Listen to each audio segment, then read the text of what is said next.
Good morning students. Last class में हमने decision tree approach start किया था और मैंने आपको ना थोड़ा बोल दिया है पहले कि थोड़ा डिफ़िकल्ट पड़ता है, तो आप लोग को अगर नहीं आ रहा हो तो आप मेरे को बोल देना, मैं रिपीट कर दूंगा। नहीं बोलोगे तो ये मान के चलूँगा कि आपको आ रहा है। तो कल मैंने आपको डिसीजन ट्री अप्रोच दो तरह से करवाया। एक हमने बोला कि आप अपने वेरियस पाथ्स बना लीजिए, वेरियस ब्रांचेस बना लीजिए। आपको ट्री बनाना है और ट्री बनाने के बाद जितने केसेस लगे उतने पाथ्स बना लो और सबका एनपीवी निकाल लो और उस एनपीवी को मल्टीप्लाई कर दो किससे, जॉइंट प्रोबेबिलिटी से। तो उससे आपका ईएनपीवी आ जाएगा। ईएनपीवी अगर पॉजिटिव आए तो एक्सेप्ट करना है, वरना रिजेक्ट करना है। इसका फ़ायदा ये रहता है कि इससे अगर वो पूछे बेस्ट एनपीवी बताओ, वर्स्ट एनपीवी बताओ, तो हम उनका भी आंसर दे सकते हैं। बट अगर आप चाहते हैं कि हम ऐसे नहीं करें तो हम रिवर्स अप्रोच भी कर सकते हैं। तो मैं एक बार रिवर्स अप्रोच याद दिला देता हूँ जिससे मैं आज के दो क्वेश्चन करा सकूँगा। कल हमने ऐसे बोला कि हमारा आउटफ्लो हो रहा था, कितने का आउटफ्लो हो रहा था, चेक करिए कितने का आउटफ्लो हो रहा था।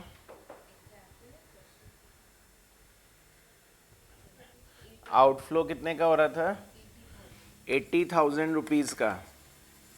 और उससे फिर हमारे बोल रहे थे पहले साल दो केस हो सकते हैं, या तो हम कमाएंगे 50,000 और या फिर हम कमाएंगे 60,000। 50,000 कमाने की प्रोबेबिलिटी 0.4, 60,000 कमाने की प्रोबेबिलिटी 0.6। और फिर अगर पहले साल 50 कमाए तो फिर तीन केस थे, या तो 24 या फिर 32, 44। और अगर 60 कमाए तो भी तीन केस थे, 40, 50 एंड 60। ठीक है, 1000 जैसा।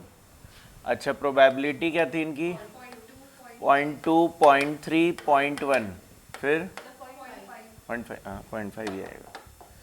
फिर उसके बाद इधर 0.4, 0.5। तो एक चीज़ ध्यान रखना कि इनका टोटल 1 होना चाहिए, इनका टोटल 1 होना चाहिए और इनका टोटल 1 होना चाहिए।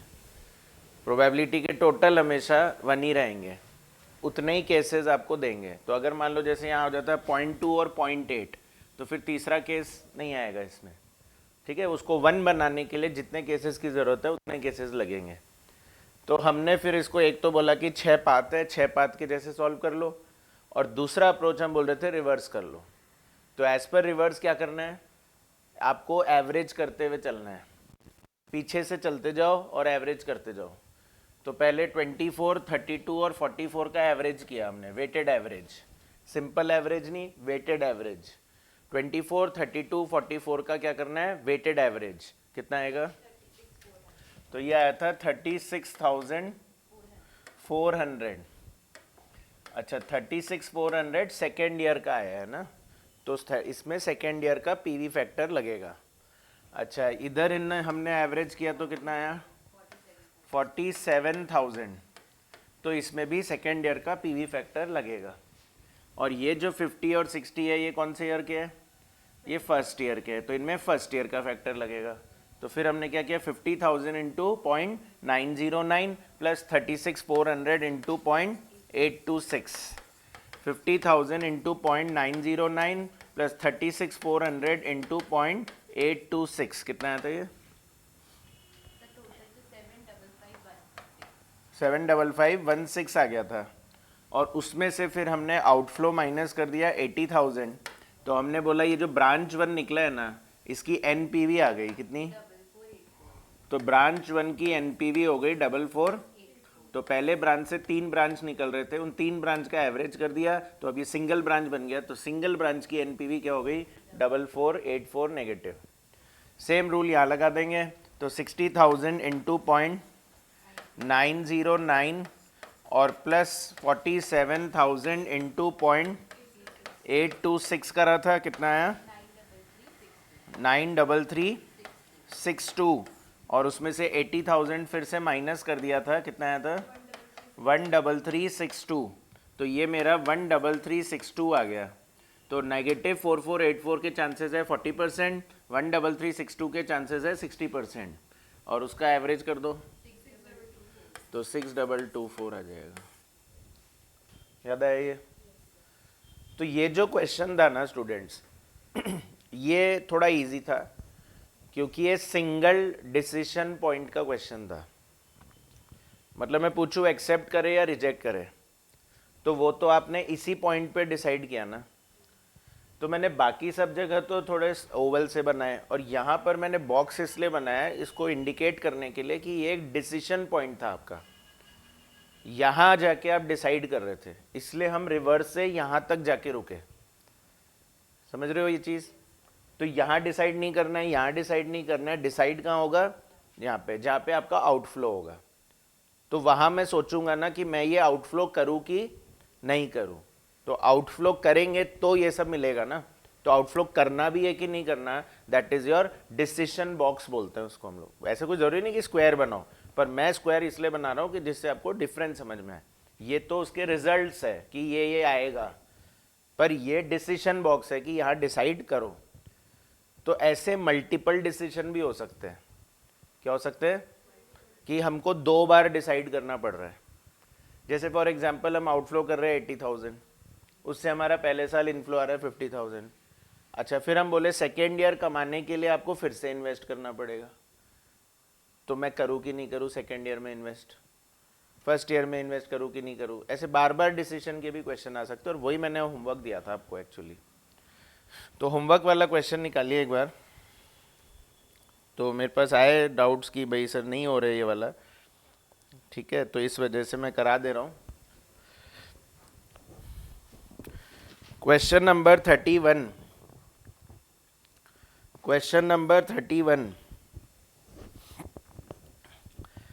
बोल रहा है L and R limited wishes to develop new virus cleaner software. बोल रहे हैं हम लोग तो वायरस क्लीनिंग सॉफ्टवेयर बनाना चाहते हैं। The cost of the pilot project would be कितना? 2,40,000 rupees. Presently the chances of the product being successfully launched on a commercial scale are rated at 50%। तो बोल रहे हैं हमारे तो 50% चांस है कि ये प्रोडक्ट सक्सेसफुली लॉन्च हो जाएगा। अभी तक तो यही डाउटफुल है।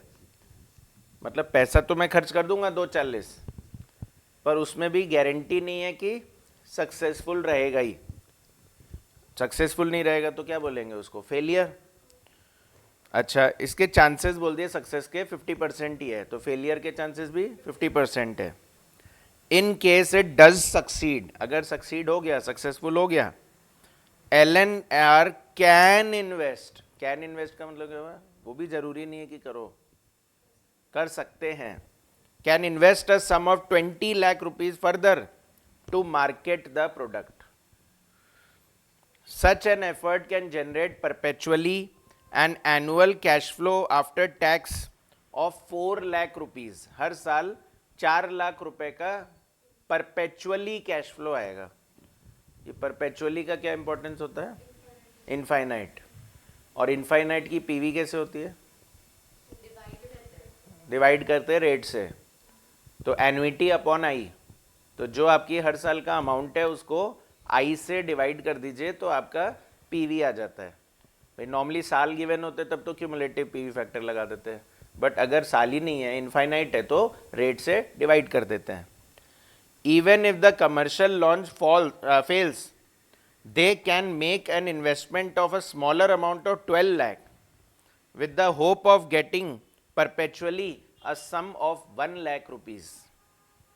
अगर फेल हो गया तो फिर आप डिसाइड कर सकते हो कि आगे और इन्वेस्ट करना है कि नहीं करना। तो अगर 10 लाख लगा दोगे, सॉरी 12 लाख लगा दोगे, तो फिर 1 लाख रुपए साल के तो कमाई लोगे। और अगेन जो ये 1 लाख रुपए हम साल के कमाएंगे ये भी परपेचुअली होगा। ठीक है, तो लास्ट में क्या बोल रहे हैं?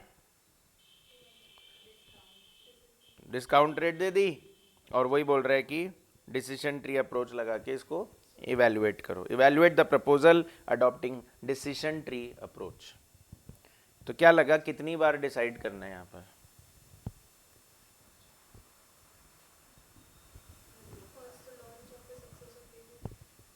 फर्स्ट हो गया आज।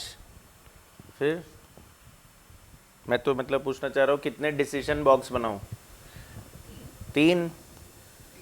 भाई पहली चीज़ तो लॉन्च करेंगे, वो एक डिसीजन, उसके लिए भी तो 2,40,000 रुपये लगेंगे, फ्री में तो हो नहीं रहा। फिर सक्सेसफुल रहा तो फिर इन्वेस्टमेंट करने का सोचना है, फेलियर रहा तो फिर इन्वेस्टमेंट करने का सोचना है। तो टोटल 3 बार आपको डिसाइड करना है। तो ये जो क्वेश्चन था ये 1 बार डिसाइड करने का था, अब ये 3 बार डिसाइड करने का है। ठीक है, यही फ़र्क है दोनों क्वेश्चन में। तो डिसीजन ट्री इसलिए भी बोलते हैं कि डिसीशंस पॉइंट्स भी तो बहुत सारे हो सकते हैं, जैसे ब्रांचेस बहुत सारे हो सकते हैं, ऐसे डिसीजन पॉइंट भी बहुत सारे हो सकते हैं। जैसे एक ट्री होती है तो ट्री में क्या होता है, नोड्स भी तो बहुत सारे होते हैं, जहाँ से ब्रांचेस और नए नए निकलते रहते हैं। ठीक है, एक ही ब्रांच थोड़ी होता है। तो पहले तो डायग्राम बनाए इसका। तो वही डिसीजन को आइडेंटिफाई करने के लिए क्या कर ले, बॉक्स बना ले। तो इसको मैं D1 बोल देता हूँ, डिसीजन बॉक्स 1। तो अगर D1 सेंटर में लिख लो, D1 है ये, तो या तो हम इन्वेस्ट करें और या फिर हम इन्वेस्ट नहीं करें, है ना। पहले पॉइंट पे ही सोच रहे हम, तो करें कि नहीं करें वो भी कोई गारंटी नहीं है। अच्छा, इससे आउटफ्लो कितना होगा, इन्वेस्ट करेंगे तो 2,40,000 का ही होगा।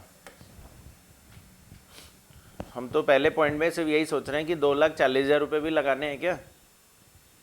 ठीक है, तो यहाँ भले ही चलो लिख दो आउटफ्लो यहाँ बॉक्स में भी, तो भी उसका मतलब यही है कि हम या तो करेंगे या फिर वो नहीं करेंगे।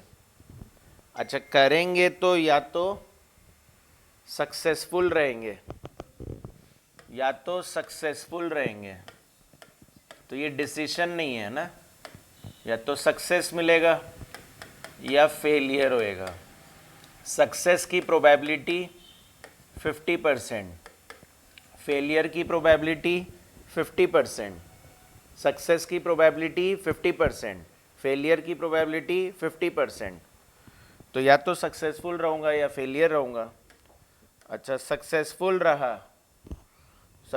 रहा तो फिर बोलिए, फिर डिसाइड करना है कि और पैसे लगाने हैं क्या, और पैसे लगाने हैं क्या। कितने लगाने पड़ेंगे सक्सेसफुल के केस में, 20 लाख रुपए लगाने पड़ेंगे। तो 20 लाख रुपए लगाएंगे, या तो इन्वेस्ट करोगे और या फिर नहीं करोगे। तो अगर इन्वेस्ट करोगे तो कितना करोगे, 20 लाख।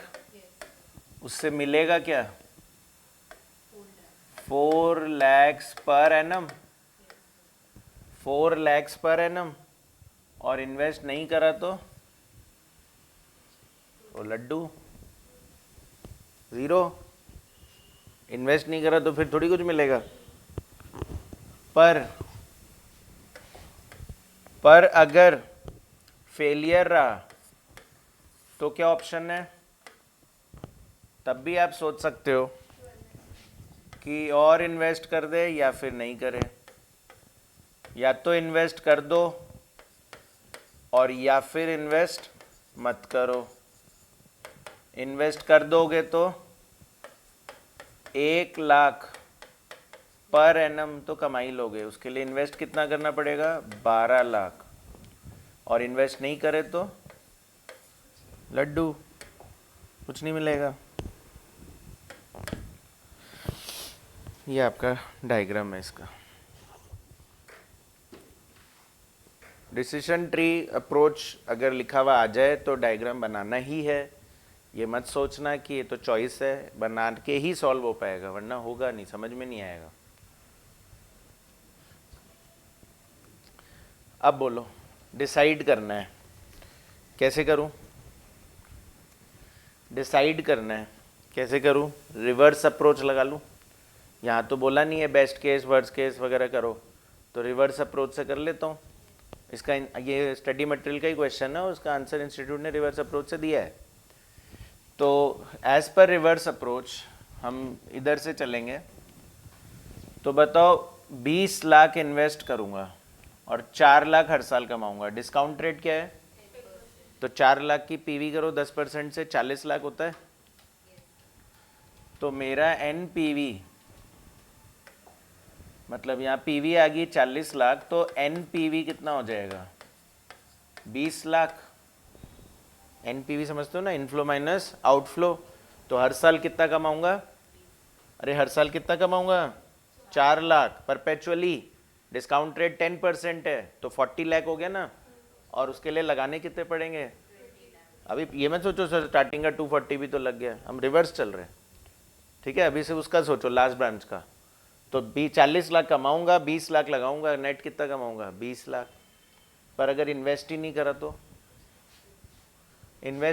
तो एनपीवी जीरो है। एनपीवी जीरो है तो बताओ, अगर ये दो ऑप्शन आ रहे हैं कि या तो 20 लाख कमाओगे या फिर जीरो कमाओगे, इन्वेस्ट करोगे तो 20 लाख कमाओगे, इन्वेस्ट नहीं करोगे तो जीरो कमाओगे, तो क्या डिसाइड करोगे? करेंगे। तो डिसीजन हो गया कि हम इन्वेस्ट करेंगे और 20 लाख रुपए इस पॉइंट पे कमाएंगे। तो हमने पहले D2 पे डिसाइड किया है कि इन्वेस्ट करना है कि नहीं करना। तो हमने बोला भाई करेंगे तो 20 लाख मिलेगा, नहीं करेंगे तो कुछ नहीं मिलेगा, तो कर लो ना। ऐसे D3 पे डिसाइड करो। इन्वेस्ट करेंगे तो 12 लाख लगेंगे, हर साल कितना कमाऊंगा? 1 लाख, डिस्काउंट रेट कितनी? 10%, तो 10 लाख रुपए हो गया। तो मेरा एनपीवी स्टूडेंट्स कितना आ रहा है? -2 लाख। -2 लाख हो गया ना, नेगेटिव हो गया। पर अगर मैं इन्वेस्ट नहीं करूंगा तो फिर ज़्यादा बेटर क्या है? नहीं करना ज़्यादा बेटर है। तो D2 पे अगर पहुंच गया यानी सक्सेसफुल रहे तब तो इन्वेस्ट करना, फेलियर है तो इन्वेस्ट मत करना। समझ में आ रहा है? तो बताओ 20 लाख कमाने के क्या चांस है? 50%। और जीरो होने के क्या चांस है? 50%। एवरेज करो, एवरेज करिए, वेटेड एवरेज हो जाएगा ना। तो 10 लाख रुपए कमाओगे, एवरेज से कितना आया? 10 लाख। और फिर अगेन सोच रहे हैं इन्वेस्ट करें कि नहीं करें। तो इन्वेस्ट करेंगे तो कितना कमाएंगे? 10 लाख। इन्वेस्ट नहीं करेंगे तो इन्वेस्ट करेंगे तो 10 लाख माइनस 2.4 तो 7.6 कमाओगे। और इन्वेस्ट नहीं करोगे तो जीरो। तो क्या अच्छा है? करना चाहिए इन्वेस्ट। ठीक है, अब बस इसको प्रॉपर्ली लिखना होता है, खाली समझ तो गए हम लोग, पर इसको लिखना भी है प्रॉपर्ली, लैंग्वेज भी देनी है। तो पहले किस पे डिसाइड किया? D2। फिर किस पे डिसाइड करेंगे? D3। वो उसका ऑर्डर कोई ऐसे दिक्कत नहीं है, पहले D3 कर लो फिर D2 कर लो, पर D3 D2 से फिर D1 पे आओगे। तो अब ऐसे ही आगे मान लो D4 D5 D6 और होता है, तो पहले D4 D5 D6 सॉल्व करूंगा, फिर उससे D2 D3 पे आऊंगा और फिर उससे D1 पे आऊंगा, रिवर्स। ठीक है, आ रहा है समझ में सबको? हाँ, एनपीवीआई 20 लाख। ठीक है,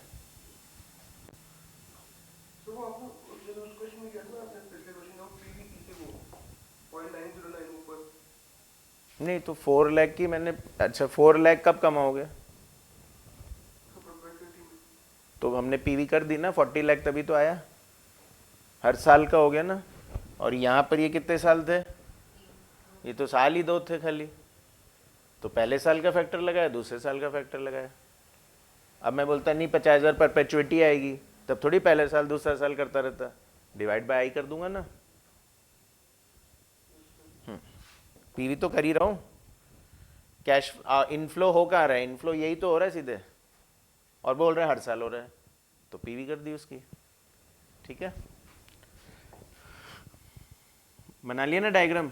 ये फिगर्स भी लिख लो, ये जो फिगर्स लिखे हैं मैंने ये भी लिखो।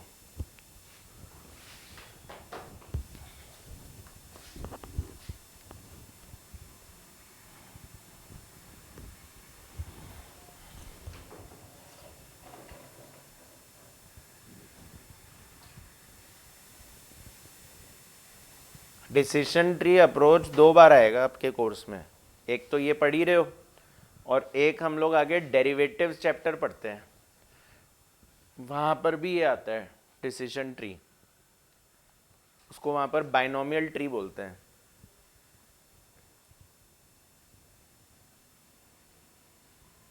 ठीक है, तो ये मत सोचना कि छोड़ जाऊंगा, ठीक है नहीं आ रहा कोई बात नहीं, तो क्या है यहाँ छोड़ दोगे फिर आगे आ जाएगा, तो पढ़ना तो है ही। और फाइनल में तो प्लीज़ आप लोग सोचना ही मत कि छोड़ देंगे, फिर पता चला उसी टॉपिक से सबसे ज़्यादा पूछ लिए थे, तो इसलिए बिल्कुल नहीं छोड़ना है। नहीं समझ में आ रहा है 10 बार पढ़ना है, पर छोड़ना नहीं है। तो हम लिखेंगे eight decision point D2, D2 पे बात कर रहा हूं मैं, तो क्या मैं बोलूं D2 पे दो ऑप्शन थे, या तो इन्वेस्ट करो या फिर इन्वेस्ट मत करो।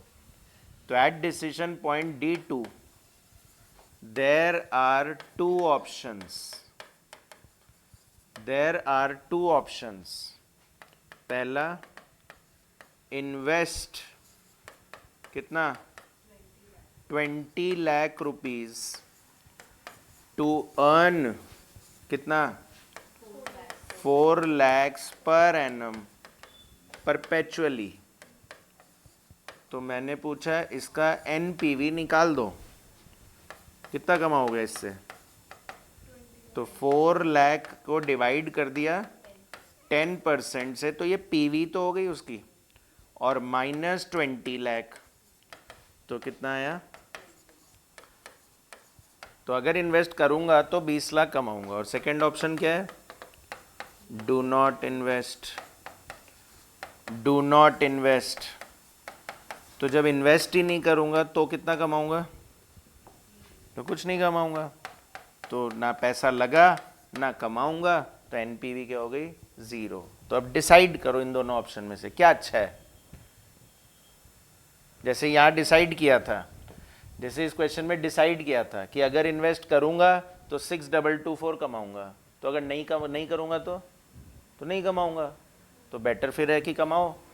तो वैसे ही इन्वेस्ट करूंगा तो 20 लाख कमाऊंगा, इन्वेस्ट ही नहीं करूंगा तो कैसे कमाऊंगा, तो फिर करना चाहिए।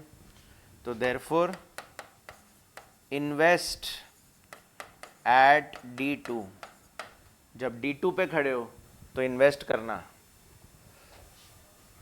तो ऐसे ही डिसाइड करोगे एट D3, तो at decision point D3 there are again two options. 2 option है 3 ऑप्शन है, हो भी सकता है 3 हो, तो तीनों में से कंपेयर करेंगे, तीनों में से कौन सा अच्छा। तो देयर आर 2 ऑप्शंस। तो again invest rupees 20 lakhs to earn, नहीं 12 lakhs, invest rupees 12 lakh to earn rupees 1 lakhs per annum perpetually. 1 lakh कमाने के लिए 12 लाख रुपए तो लगाने पड़ेंगे। तो बताओ एनपीवी कितना आएगा, तो 1 lakh divided by 10% and minus 12 lakh कितना आता है, -2 lakhs। पर अगर इन्वेस्ट नहीं करूँ तो डू नॉट इन्वेस्ट, तो फिर एनपीवी क्या आएगी 0। ज़्यादा अच्छा क्या है, do not invest. Therefore do not invest. तो बताओ D2 पे पहुंचने के क्या चांस है, D2 पे पहुंचने के क्या चांसेस है 50%, और D3 पे पहुंचने के, भाई दोनों ही पॉइंट थोड़ी ना आएगा आपकी लाइफ में, या तो D2 आएगा या D3 आएगा, तो या तो 20 लाख कमाओगे या कुछ नहीं कमाओगे, है ना। तो इसका एवरेज कर दे हम। तो एट डिसीशन पॉइंट D1,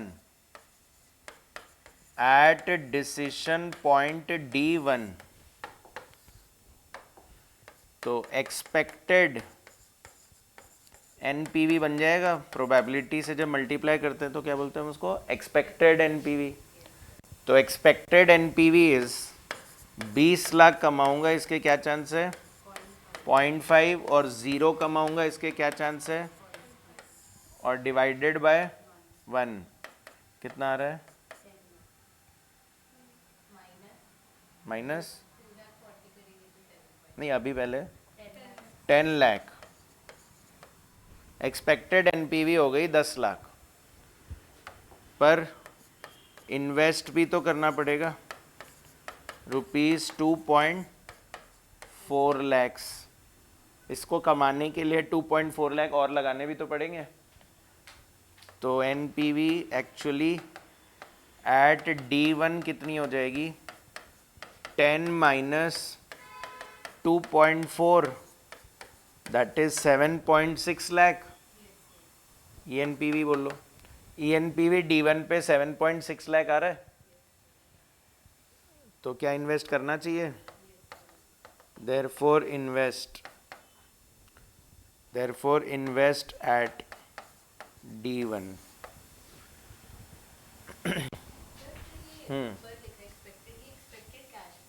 नहीं, एनपीवी हुआ ना, माइनस तो आउटफ्लो ही करते हुए आ रहा हूँ ना, आगे के आउटफ्लो भी तो माइनस किए हैं ना इसमें, ये 20 लाख भी तो माइनस किया हुआ है इसमें आउटफ्लो, ये 12 लाख भी तो माइनस किया हुआ है, ठीक है, तो आउटफ्लो तो माइनस हुए, तो ये भी एनपीवी है ये एक तरह से। हाँ, उस पॉइंट ऑफ व्यू से बोल सकते हो कि ये आउटफ्लो मान रही हूँ तो इसको इनफ्लो मान लूँ, बाकी है वो एनपीवी।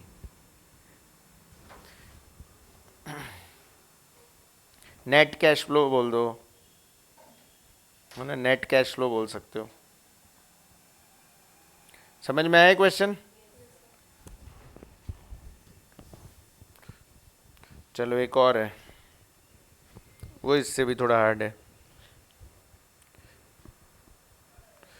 32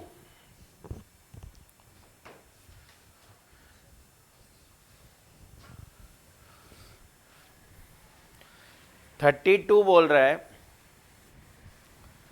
बिग ऑयल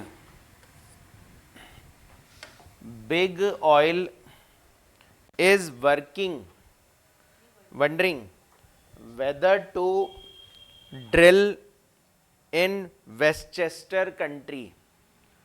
बोल रहा है ड्रिलिंग करना चाहिए कि नहीं करना चाहिए, कंफ्यूज्ड है, कहाँ ड्रिलिंग करनी है।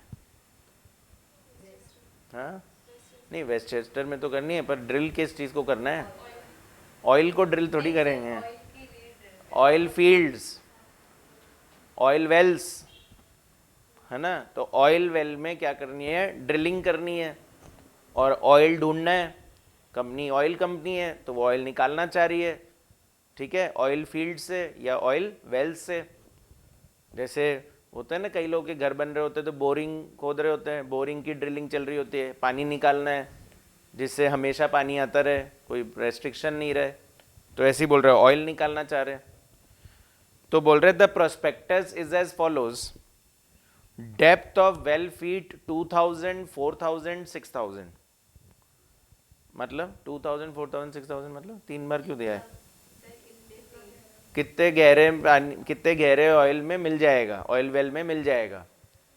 तो क्या हमको 2000 फीट पे मिल जाएगा, या 2000 पे नहीं मिला तो और अंदर जाओ, फिर 4000 फीट पे मिल जाएगा, उस पे भी नहीं मिल रहा है तो और अंदर जाओ, तो क्या 6000 फीट पे मिल जाएगा। ड्रिलिंग कर रहे हैं ना। अच्छा, total cost millions of dollars, 4, 5, 6। तो अगर आप सिर्फ 2000 फीट तक ही गए और ऑयल मिल गया तो 4 मिलियन में काम हो जाएगा, पर अगर आपको और आगे जाना पड़ा 4000 फीट पे तो 5 मिलियन और लगेंगे, या टोटल 5 लगेंगे, मतलब एडिशनल 1 ही लगेगा, क्योंकि 4 तो लगा हुआ ही है और 1 और लग जाएगा। और ऐसे ही 6000 फीट पे आपके 6 मिलियन लग चुके होंगे, तो 5 तो पहले ही लग चुके हैं, 1 मिलियन और लग जाएगा।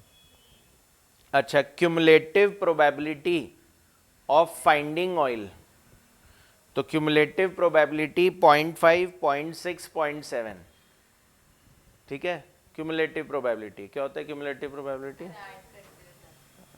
अगर ऐड करते हुए चलते ना तो 1 आ जाता अभी तक। नहीं, इसमें ऐड करा हुआ है, नहीं तो क्यूमुलेटिव प्रोबेबिलिटी कल सिमुलेशन में पढ़ाया था, अगर क्यूमुलेट कर रहे हो तो लास्ट में क्या आएगा, देखो एक बार सिमुलेशन में, क्यूमुलेटिव प्रोबेबिलिटी लास्ट की 1 है,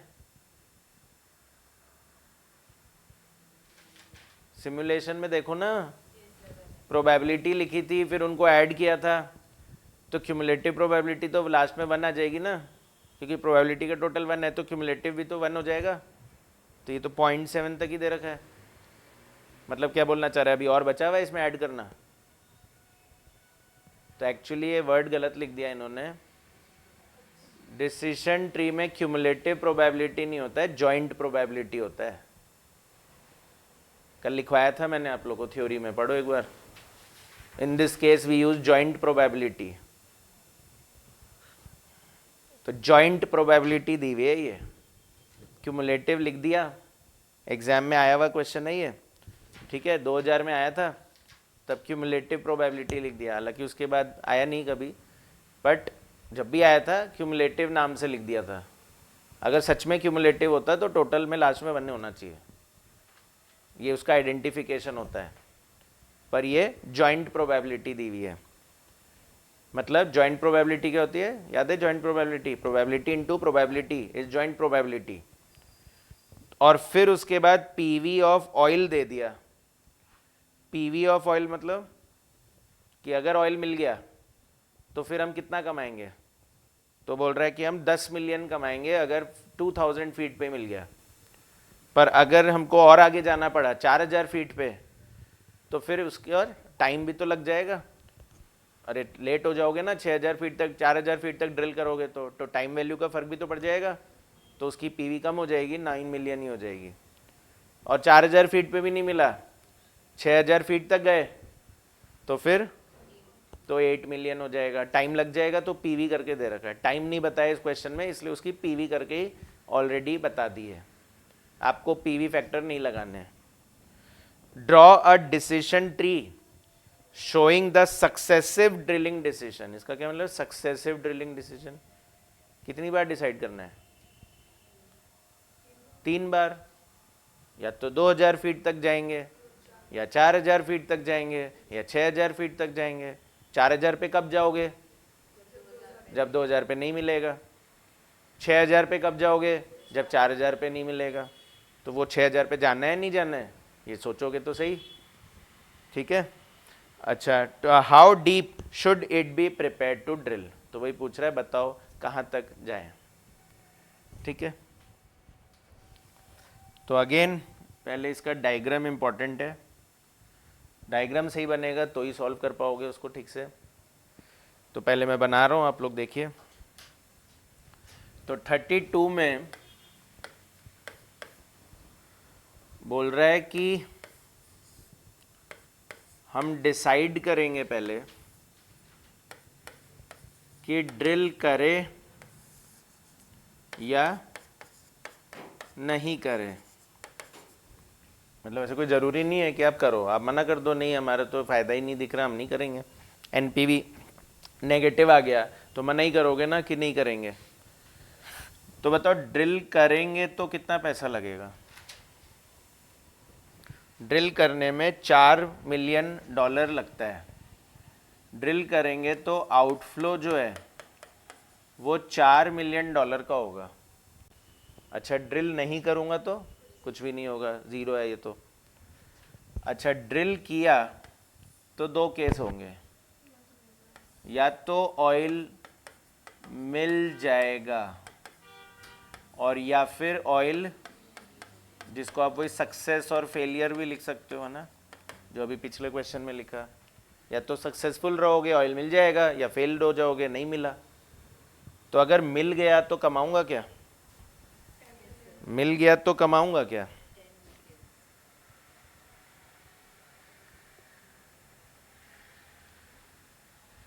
हाँ मिल गया तो कमाऊंगा क्या, तो मैं 10 मिलियन कमाऊंगा, 10 मिलियन कमाऊंगा, और मेरा काम हो गया, मैंने पैसे भी लगा दिए और मैंने 10 मिलियन कमा भी लिया, यहीं पे रुक जाएगा, इसके आगे फिर नहीं जानना है आपको। फिर आपको 4000 फीट पे और आगे जाके क्या करना है, जब ऑयल 2000 फीट पे मिल गया पर अगर ऑयल नहीं मिला तो क्या करोगे?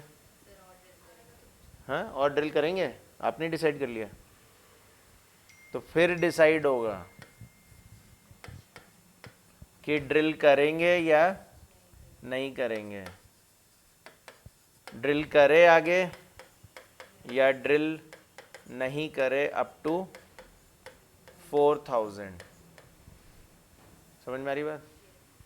यहाँ डिसाइड किसके लिए कर रहे थे? अप टू 2000 के लिए।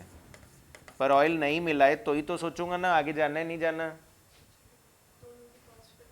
हाँ, जैसे आपको सर आपको ऑडिट पे भेज दें, है ना, बोले इस क्लाइंट की ऑडिट करके आओ, आप गए, फिर आप बोले सर हमने तो चेक कर लिया, हमको तो कुछ गड़बड़ दिखाई नहीं, तो आपके सर क्या बोलेंगे?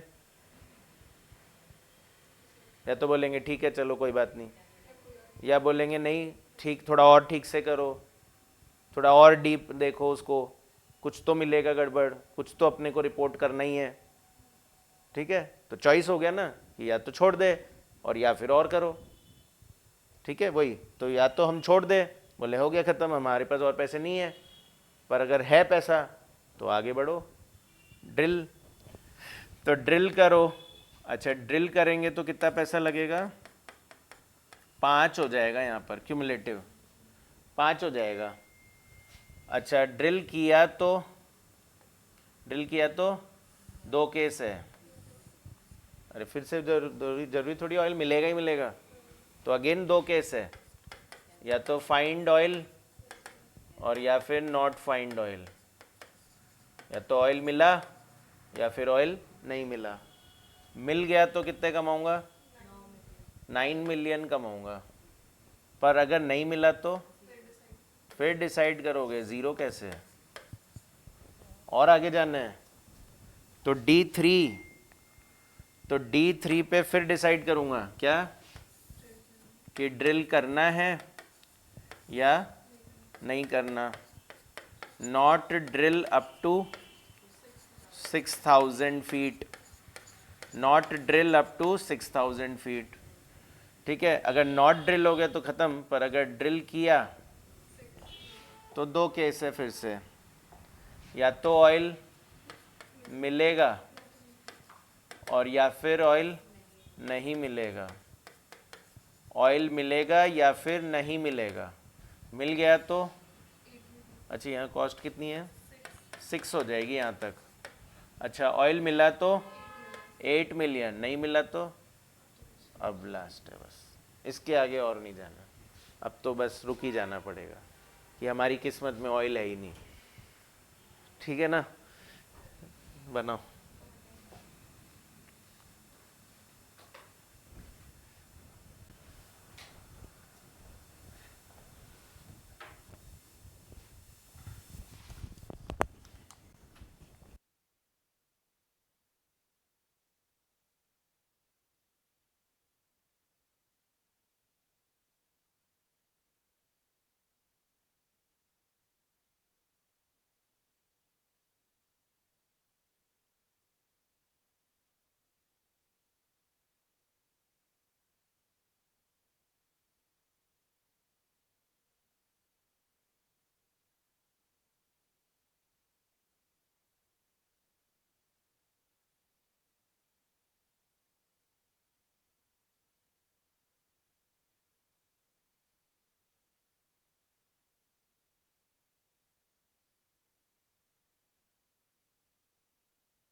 बोलो बोलो।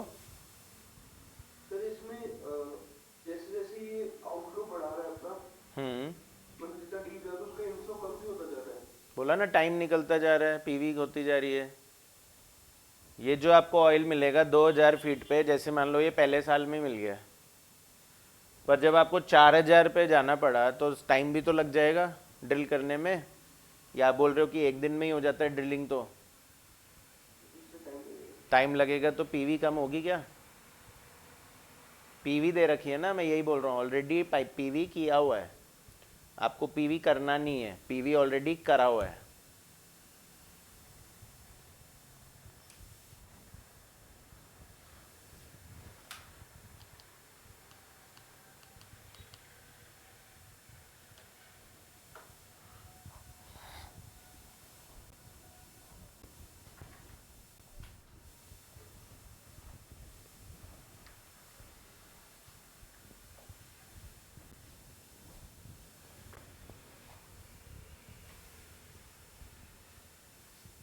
अच्छा, यहाँ स्टूडेंट्स प्रॉब्लम अभी ख़त्म नहीं हुई है, प्रोबेबिलिटी तो हमने देखी नहीं अभी तक। असली प्रॉब्लम इसकी प्रोबेबिलिटी है। मुझे बताओ ऑयल मिलने की क्या प्रोबेबिलिटी है? अच्छा 2000 पे ही बता दो। 0.5। तो ऑयल नहीं मिलने की प्रोबेबिलिटी 0.5 ही है, ठीक है। ये 2000 पे बताया। अच्छा 4000 पे? ये तो जॉइंट है। जॉइंट का मतलब ये हो गया कि ये तो 2000 और 4000 दोनों का मिला के है, तो फिर 4000 पे कितना है?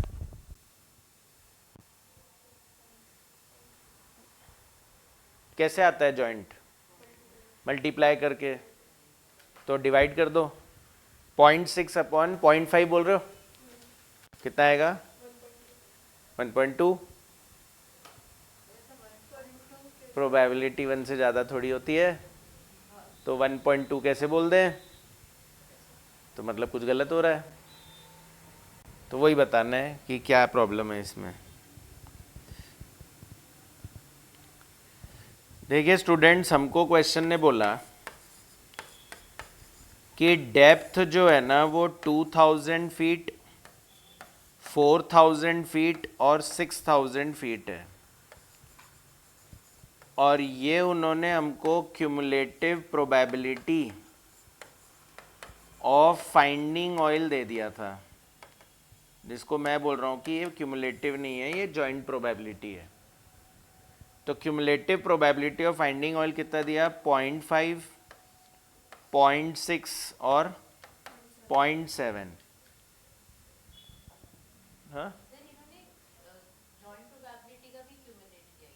नहीं नहीं नहीं, है ये जॉइंट ही, पर मैं बोल रहा हूँ ये गलत दिया हुआ है, ये ऐसे हो ही नहीं सकता, जॉइंट हो ही नहीं सकते।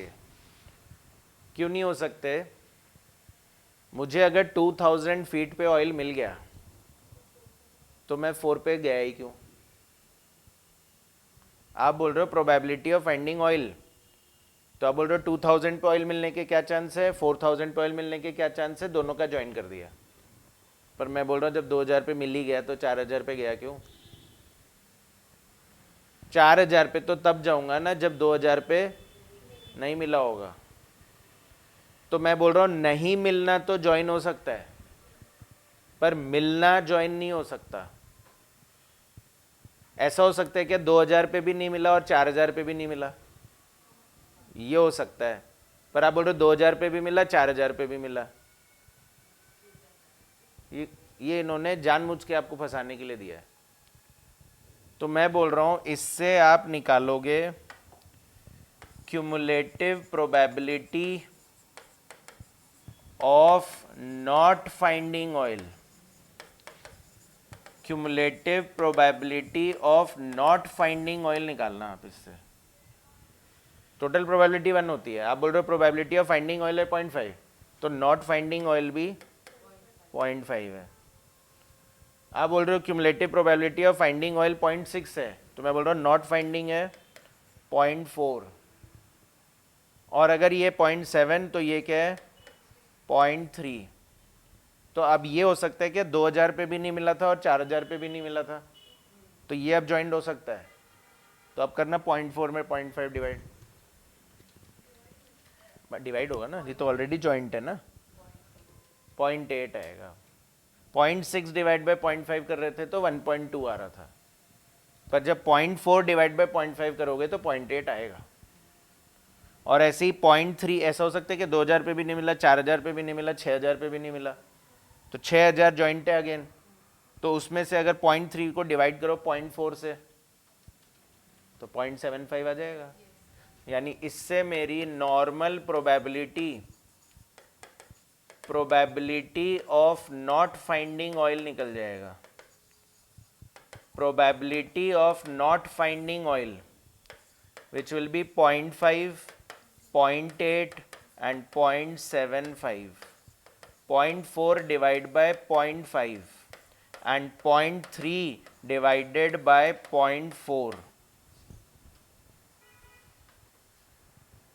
और अगर ये पता चल गया कि नॉट फाइंडिंग ऑयल की ये प्रोबेबिलिटी है, तो इससे प्रोबेबिलिटी ऑफ फाइंडिंग ऑयल निकल जाएगा। Probability of finding oil that is 0.5, 0.2, 0.25।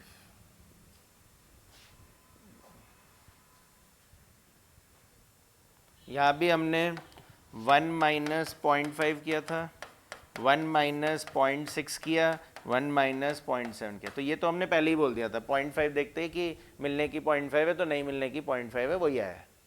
बात आगे की हो रही है, ठीक है। ये 0.6 लिख दिया कि क्यूमुलेटिव प्रोबेबिलिटी है ये फाइंडिंग ऑयल की। अरे क्यूमुलेट हो कैसे सकता है, जब मिल ही गया 2000 पे तो फिर 4000 पे करने क्या गए थे। पर मैं बोल रहा हूँ कि जब 4000 पे गए थे, क्यों, क्योंकि पहले नहीं मिला तो इसलिए आगे गए, वो पॉसिबल है। तो क्या इस 0.4 में ये 0.5 इंक्लूडेड है, तो उसको हमने डिवाइड कर दिया तो फिर सिर्फ उस पॉइंट का आ गया। क्या इस 0.3 में 0.4 इंक्लूडेड है, तो फिर हमने डिवाइड कर दिया तो उस पॉइंट का निकल गया कि ऑयल नहीं मिला। तो नहीं मिलने की प्रोबेबिलिटी अगर 75% है तो मिलने की 25% हुई ना। देखो मैं और समझाता हूँ, जैसे ये तो ऑयल की बात हुई, नहीं तो प्रोबेबिलिटी है ना, 2000 फीट पे मिलने की प्रोबेबिलिटी 0.5, नहीं मिलने की तो टोटल कितना हो गया, ऐसे थोड़ी होगा। अच्छा हाँ बोलो। ये जैसे 0.7 आया ना लास्ट में इसके 0.75 ये, हाँ ये तो ये कैसे होगा फिर? क्या आया ना। अब क्या हुआ, मैंने बोला मिलने की प्रोबेबिलिटी 25%, तो नहीं मिलने की कितनी 75%। फिर हमने बोला नहीं मिलने की टोटल जॉइंट प्रोबेबिलिटी कितनी 0.3, तो मिलने की कितनी होगी। तो ऐसे चला होगा, यहां तक पहुंचे होंगे, वो दे दिया आपको सीधे, तो हम उससे नॉर्मल पे पहुंच गए। ठीक है, देखो मैं और समझाता हूं। जैसे मैं बोलूं एक 52 कार्ड्स का डेक है, मैं बोलूं उसमें किंग मिलने की क्या प्रोबेबिलिटी है। 1 किंग की क्या प्रोबेबिलिटी है, 4/52, 1/13। तो 1 किंग की प्रोबेबिलिटी है 4/52 या 1/13। अच्छा नॉट अ किंग की क्या प्रोबेबिलिटी है, तो करते हो ना 1 में से 1/13 माइनस करते हो, तो 12/13 बोलोगे, ठीक है। अच्छा मैं बोल रहा हूँ अगर किंग नहीं मिला ना तो एक बार और निकालना, किंग नहीं मिला तो एक बार फिर निकालना। तो फिर निकाले तो क्या किंग आएगा, फिर दो केस है, या तो किंग आएगा और या फिर किंग नहीं आएगा। तो किंग आएगा की क्या प्रोबेबिलिटी, 4/4 या 3/4 ही है, क्योंकि किंग नहीं आया तो मतलब किंग तो अभी भी रखे हुए डेक में, तो 4 ही है। और डिवाइडेड बाय, अगर ये डाल दिया था तो 52, नहीं डाला तो 51, तो मान लो नहीं डाला तो 51। तो अब मैं बोलूँ नॉट अ किंग का, तो 1 माइनस 4/51, 47/51, 47 अरे किंग नहीं है, फिर करो, फिर निकालो। तो फिर निकालो तो या तो किंग आएगा या फिर नॉट अ किंग आएगा। तो किंग नहीं आया तो मतलब किंग तो अभी भी 4 ही है, पर ये 4/50, तो ये क्या हो जाएगा 46/50। तो अब मैं पूछूं joint probability of finding a king, तो जॉइंट होगा क्यों? अगर किंग आ ही गया पहले स्टेज में तो आगे गए गए क्यों? पर क्या मैं बोल सकता हूँ joint probability of not finding a king? ये तो हो सकता है ना, बार बार किंग नहीं आया, बार बार किंग नहीं आया, बार बार किंग नहीं आया। तो जब joint probability of not finding a king निकालूंगा तो पहले ये मल्टीप्लाई बाय ये करूंगा, इसे सेकेंड स्टेज पे आ जाएगा, फिर मल्टीप्लाई बाय ये करूंगा तो इसे थर्ड स्टेज का आ जाएगा। तो अगर मैं दोनों का मल्टीप्लिकेशन, इन तीनों का मल्टीप्लिकेशन बता दूं आपको और इन दोनों का मल्टीप्लिकेशन बता दूं तो क्या उससे थर्ड वाला आएगा? समझ में आया क्या? फिर अगेन ये दोनों का बता दूं और सिर्फ ये बता दूं तो क्या इसे सेकेंड वाला निकाल लोगे? तो यही करा ना मैंने यहाँ पर कि प्रोबेबिलिटी, क्यूमुलेटिव प्रोबेबिलिटी और नॉट फाइंडिंग ऑयल ढूंढ लिया मैंने। तो ये 0.5 है, पहले स्टेज पे नहीं मिला 0.5, दोनों स्टेज पे ही नहीं मिला 0.4, तीनों स्टेज पे ही नहीं मिला 0.3, तो थर्ड स्टेज का क्या होगा? तो 0.5 0.3 डिवाइड बाय 0.4। सेकेंड स्टेज का क्या होगा? 0.4 डिवाइड बाय 0.5। आया अब? तो ये इन्होंने ये नहीं दे के गलती से ये दे दिया, cumulative probability of finding oil, जो हो नहीं सकता, क्योंकि अगर किंग मिल जाएगा पहले ही पॉइंट पे तो दूसरे पॉइंट पे जाने की जरूरत ही नहीं है, तो उन दोनों की जॉइंट नहीं हो सकती। ठीक है, लिखो।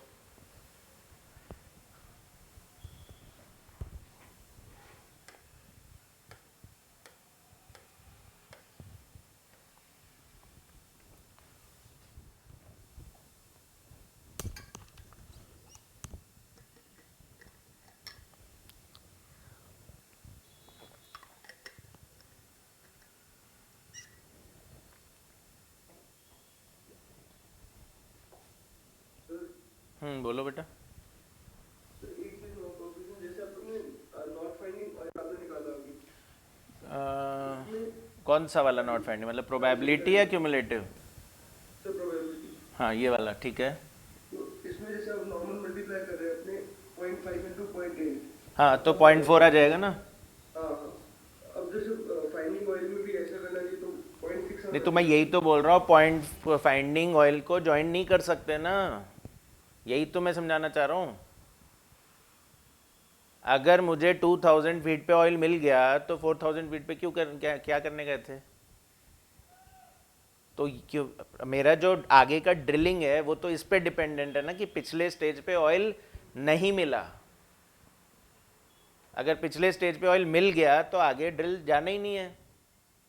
यही तो डायग्राम समझा रहा है कि अगर मुझे ऑयल मिल गया तो मुझे तो आगे जाना ही नहीं है ना, फिर तो आगे और कुछ है ही नहीं इसमें केस, तो ज्वाइंट कैसे करोगे प्रोबेबिलिटी? पर अगर नहीं मिला तो आगे मिल सकता है ना, तो ये दोनों ज्वाइन हो सकते हैं, ये दोनों ज्वाइन हो सकते हैं, पर ये फाइंडिंग ऑयल में फाइंडिंग ऑयल कैसे ज्वाइन होगा? मतलब सर फाइंडिंग ऑयल की जॉइंट प्रोबेबिलिटी हो ही नहीं सकती, पर उन्होंने दे दी तो हमने उससे नॉट फाइंडिंग का निकाला। और फिर नॉर्मल निकाल ली। हाँ, तो 0.5 इंटू 0.8 करूंगा तो 0.4 आएगा, पर 0.5 इंटू 0.2 करूंगा तो 0.1 मतलब 0.6 नहीं आएगा वो।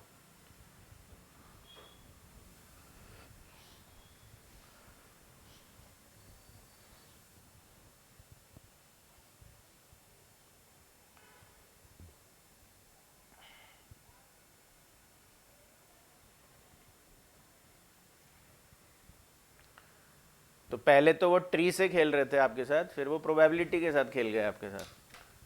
ठीक है, इसीलिए क्वेश्चन थोड़ा डिफिकल्ट में है और 2000 के बाद आया नहीं है कभी, तो हो सकता है आपके एग्जाम में भी नहीं दे, पर मैंने तो आपको डिफिकल्ट से डिफिकल्ट करा दिया जिससे आपको एग्जाम में प्रॉब्लम नहीं आए। देखो अभी और समझ में आ जाएगा। लिए लिख लिया, टेबल बना लिया। अब इनको ना एक बार ट्री में पुट करो आप और समझोगे। तो 2000 पे ऑयल मिलने की क्या प्रोबेबिलिटी हो गई? 0.5, और नहीं मिलने की 0.5। फिर 4000 पे ऑयल मिलने की प्रोबेबिलिटी क्या हुई 0.2 और पॉइंट नहीं मिलने की 0.8। फिर 6000 पे ऑयल मिलने की प्रोबेबिलिटी क्या हुई 0.25 और नहीं मिलने की 0.75। तो अब सोचो, मैं बोल रहा हूँ फाइंडिंग ऑयल की जॉइंट प्रोबेबिलिटी बताओ। फाइंड ऑयल के बाद आगे बढ़ता ही नहीं है, ये रुक जाता है वही डायग्राम। पर मैं बोलूँ नॉट फाइंडिंग ऑयल की बताओ, तो नॉट फाइंडिंग, तो फिर आगे नॉट फाइंडिंग, फिर नॉट फाइंडिंग, ये ज्वाइन हो सकते हैं ना। पर ये भी ज्वाइन हो सकता है कि पहले स्टेज पे नॉट फाइंडिंग और दूसरे स्टेज पे फाइंडिंग, ये दोनों भी ज्वाइन हो सकते हैं। तो 0.5 इंटू 0.2 हो सकता है ये वाला, पर ये 0.5 इंटू 0.2 नहीं हो सकता। समझे क्या?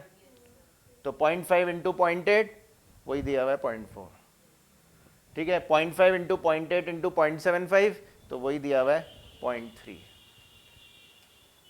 तो अगर 0.3 में से 0.4 डिवाइड कर दूंगा तो फिर ये वाला आना चाहिए ना सिर्फ। 0.4 में से अगर 0.5 डिवाइड कर दूंगा तो 0.8 आना चाहिए ना फिर। समझ में आ रहा है क्या? पक्का? तो अब सॉल्यूशन स्टार्ट होगा। ये तो क्वेश्चन फ्रेम किया है हमने अभी खाली, अब डिसाइड भी तो करना है कि नहीं करना ड्रिल।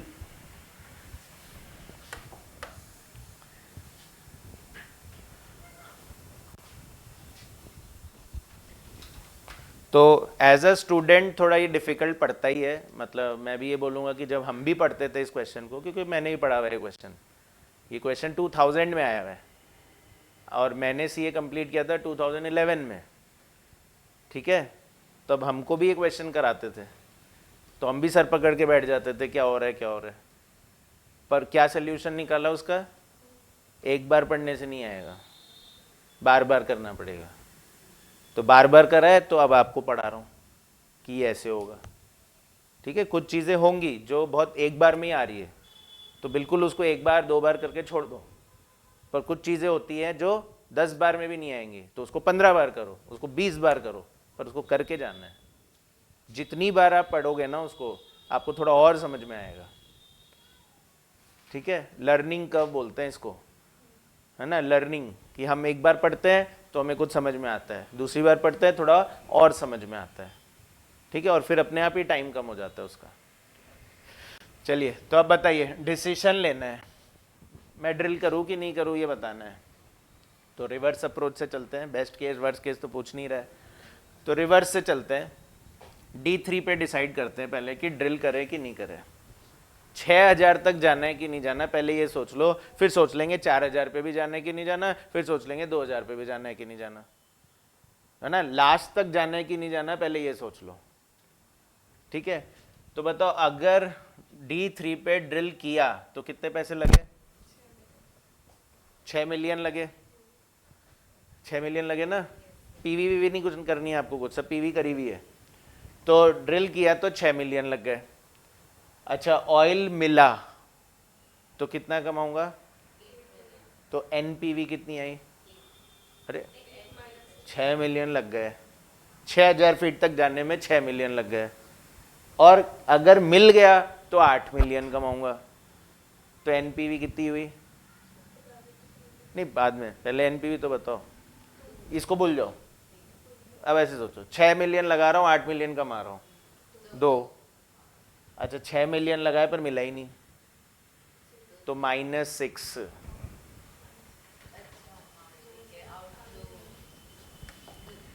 जीरो है ना लड्डू? अभी पिछले क्वेश्चन में बोला था ना कि ये था हमारा पिछला क्वेश्चन, 20 लाख रुपए लगाऊंगा, 40 लाख कमाऊंगा, कितना आएगा? पर अगर लगाया ही नहीं तो जीरो, एनपीवी जीरो। पर यहां आप क्या बोल रहे हो? लग तो गए। डायग्राम तो यही बोल रहा ना कि 6 लगाएंगे फिर नहीं मिलेगा। ये थोड़ी बोल रहा है कि लगाने से ही पता चल गया नहीं मिला, लगाने से पता चल रहा है कि नहीं मिला, है ना। 6 मिलियन, ऐसा नहीं कि मैं मुझे पहले ही पता चल गया नहीं मिल रहा इसलिए लगाऊंगा ही नहीं, ठीक है। तो कितना हो जाएगा? -6। तो अगर 6000 ऑयल पे जाओगे तो या तो 2 मिलियन एनपीवी कमाओगे और या फिर 6 मिलियन डुबाओगे। ठीक है कि यार 6 मिलियन लगा दिए, सारे गए पानी में, वो वाला स्टेज हो गया ना। तो या तो मेरी किस्मत अच्छी रही तो मैं 6 लगा तो रहा हूं पर 8 कमा लूंगा, चलो 2 तो कमा लूंगा, पर मेरी किस्मत खराब रही तो पूरे जाएंगे।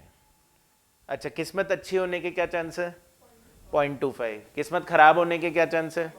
तो यानी 2 मिलियन कमाने के चांसेस है 0.25 और 6 मिलियन गंवाने के चांसेस क्या है? 0.75। तो एवरेज करिए।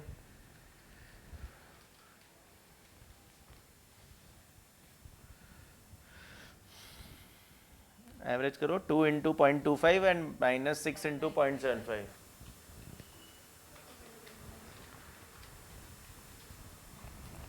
4.5 और 0.5 -4 कितना आ रहा है? -4। तो मतलब ड्रिल करने से 6000 फीट तक ड्रिल करने से मान के चलो कितना कमाओगे? -4 -4। पर अगर मैंने ड्रिल नहीं किया, ड्रिल भाई ड्रिल करूंगा तो -4 कमाऊंगा, तो ड्रिल नहीं करूं तो नहीं, 6 कैसे बचा लेंगे? क्या आप ये बोल रहे हो कि 6 हमारे इस स्टेज पे 6 लग रहे हैं? तो मैंने बोला था नहीं, पहले 4 लगाए थे, फिर एक और लगाया इसलिए 5, फिर एक और लगाया इसलिए 6। क्या मैं बोलूं वो 5 तो गए?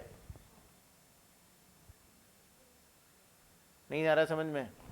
D3 पे ड्रिल करूंगा तो मैं बोल रहा हूं 6 मिलियन का खर्चा हो जाएगा, तो 6 नए थोड़ी बोल रहा हूं, उसमें 5 पुराना इंक्लूडेड है। देखो लिखा हुआ था टोटल कॉस्ट, तो टोटल कॉस्ट का मतलब है उसमें पुरानी कॉस्ट जुड़ी हुई है, क्योंकि अगर पुरानी नहीं जुड़ी हुई होती तो फिर तो ये आपका एनपीवी गलत है। फिर तो आप पुराने वाले भी तो माइनस करो कि 6000 तक गए थे, वो भी तो माइनस करो। तो हम बोल रहे हैं 6000 तक का ही बता रहे हैं 6 मिलियन। तो क्या इसमें ये 5 इंक्लूडेड है? क्या इसमें ये 4 इंक्लूडेड है? तो अगर मैं ड्रिल नहीं करूंगा तो ये 5 तो लग गए। तो ड्रिल नहीं करने में एनपीवी कितनी है? -5। और ड्रिल करने में एनपीवी कितनी है? -4। फिर रिपीट कर रहा हूं, फाइंड ऑयल करूंगा तो कितना कमाऊंगा? 2 मिलियन। फाइंड नहीं करूंगा तो कितना नुकसान होगा? 6 मिलियन। तो 6 क्यों बोल रहे हो? 6 + 4 + 5 क्यों नहीं बोल रहे? जुड़े हुए हैं, जुड़े हुए हैं यहां तक 6 मिलियन में सब। तो मतलब 6 मिलियन गए पानी में। और अगर कर लिया तो 8 में से अभी तक के 6 लगे हुए, तो 2 मिलियन ही तो कमाऊंगा नेट। तो एवरेज किया तो कितना आया? मतलब ड्रिल करने से 4 मिलियन का ही नुकसान होगा, पर ड्रिल नहीं करा तो 5 मिलियन का नुकसान होगा। तो बेटर क्या है? इसलिए मैंने यहाँ -4 लिख दिया। -4 इज बेटर देन -5। तो डिसाइड हुआ कि 6000 पे पहुंच गए ना, तो ड्रिल करना, रुकना मत, क्योंकि अगर रुक गए तो 5 मिलियन जाएंगे पानी में। ठीक है, क्योंकि ऑयल तो मिलेगा नहीं, पानी मिलेगा वहां पर, तो गए 5 मिलियन। पर अगर ड्रिल करा और ऑयल मिला या नहीं मिला तो भी 4 मिलियन ही जाएंगे आपके। तो ड्रिल करना ही ठीक रहेगा। आया समझ में? यहां तक लिखो।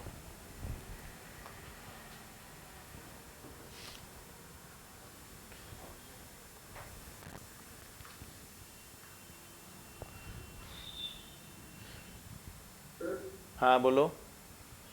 सर जैसे 5 मिलियन नुकसान होगा अगर ड्रिल नहीं करेंगे। हाँ, जैसे मान लो इसने ड्रिल किया और इसको ऑयल नहीं मिला, ऑयल नहीं मिला, तो इसको लॉस तो मतलब ज़्यादा होगा, 6 मिलियन का होगा, पर उसके चांसेस तो 75% ही है ना, 1% 100% थोड़ी है। चांस भी तो देखना है ना, खाली अमाउंट थोड़ी देखना है। तो इसी चीज़ को नीचे लिखो, eight decision point D3, at decision point D3 there are two options. At decision point D3 there are two options. पहला ऑप्शन क्या है, ए या 1? क्या बोल रहे हैं? पहला ऑप्शन क्या है? ड्रिल कर, नहीं अभी का ऑयल मिल जाएगा, पहले ड्रिल तो कर लो. तो drill up to 6000 feet, drill up to 6000 feet, drill करो. एक ऑप्शन ये है, ड्रिल करो. तो करो तो क्या कमाओगे? करोगे तो क्या कमाओगे? करेंगे तो ड्रिल तो या तो मिल जाएगा और या नहीं मिलेगा. मिल जाएगा तो कमाएंगे कितना? 2 मिलियन. नहीं मिला तो लिखिए drill up to 6000 feet so that the company finds oil, or not finds oil, so that the company finds oil or not find oil. तो NPV लिख दो. ENPV इक्वल्स टू 8 माइनस 6, ये आपका 2 हो गया, इंटू 0.25. 8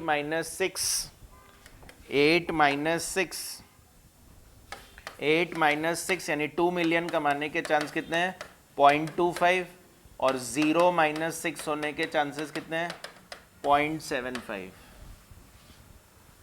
2 मिलियन कमाने के chance कितने हैं? 0.25. और 6 मिलियन का नुकसान होने के चांस क्या है? 0.75.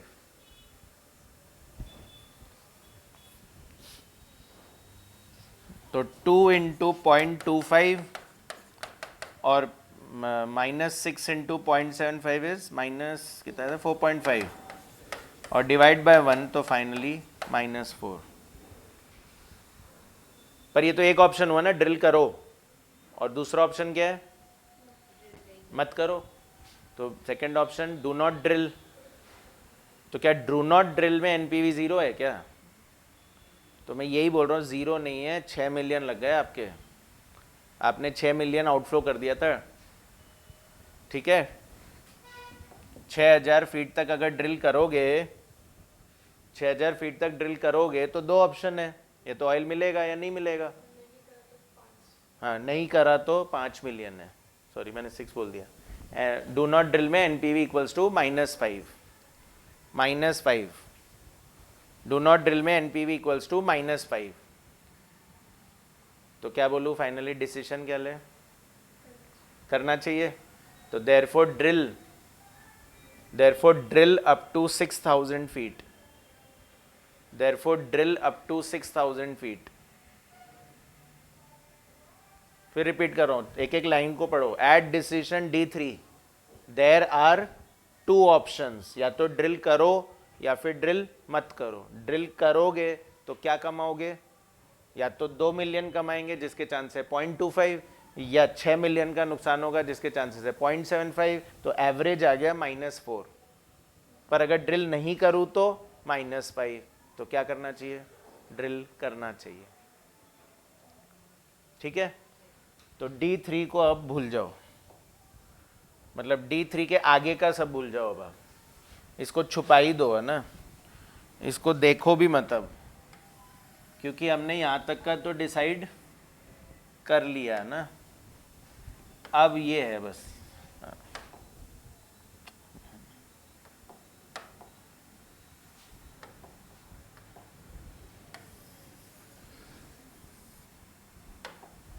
हाँ, तो अब हमने यहाँ तक तो आगे डिसाइड कर लिया. अब दोबारा नहीं देखना उसको. अब D2 पे आ जाओ. D3 पे क्या फाइनल आंसर दिया? -4. अच्छा है. तो D2 पे अब सोच रहा हूँ ड्रिल करूँ कि नहीं करूँ. अच्छा, नहीं करूँ क्या होगा? तो जितने लगा दिए वो तो गए.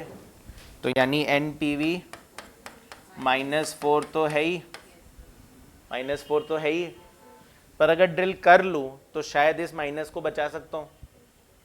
तो ड्रिल करूँ तो 5 मिलियन लगा दिए, 5 मिलियन लगा दिए। ऑयल मिलेगा तो 9 मिलियन कमाऊंगा। तो एनपीवी कितनी आएगी? 4 मिलियन। पर ये 4 मिलियन आने के चांसेस कितने हैं? 0.2। पर अगर ऑयल नहीं मिला, ऑयल नहीं मिला तो -5 और 4, तो उसमें से तो 4 बेटर हो गया ना, ये आप डिसाइड कर चुके हो। तो अब मत बोलना -5 और, वो तो हमने -5 और -4 को कंपेयर कर लिया ना, तो अच्छा क्या दिखा? -4, क्योंकि फिर मैं रुकूंगा थोड़ी, फिर मैं और आगे जाऊंगा। मैं 5 मिलियन का नुकसान होने ही नहीं दूंगा, मैं 4 मिलियन के नुकसान पे शांति रखूंगा। तो अगर मिल गया तो 4 कमाओगे, नहीं मिला तो -4 जाएगा। तो 4 इंटू 0.2 एंड -4 इंटू 0.8।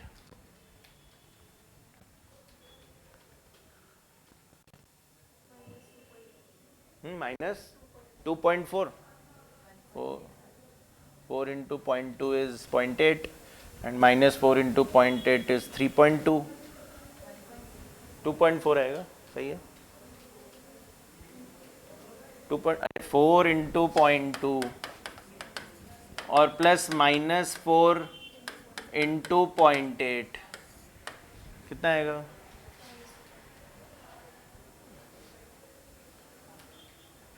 ठीक है, तो मतलब 2.4 नेगेटिव ही आएगा, पर नहीं करूंगा तो -4 आएगा। तो ये 2.4 नेगेटिव अच्छा है फिर तो। ठीक है, लिखो, अपडेट करो डायग्राम को। यहाँ तो -4 ही लिख ही चुके हैं हम, ये 4 और लिख लो, तो इससे यहाँ -2.4 ज़्यादा अच्छा लग रहा है। ये -4 से बेटर -2.4 है।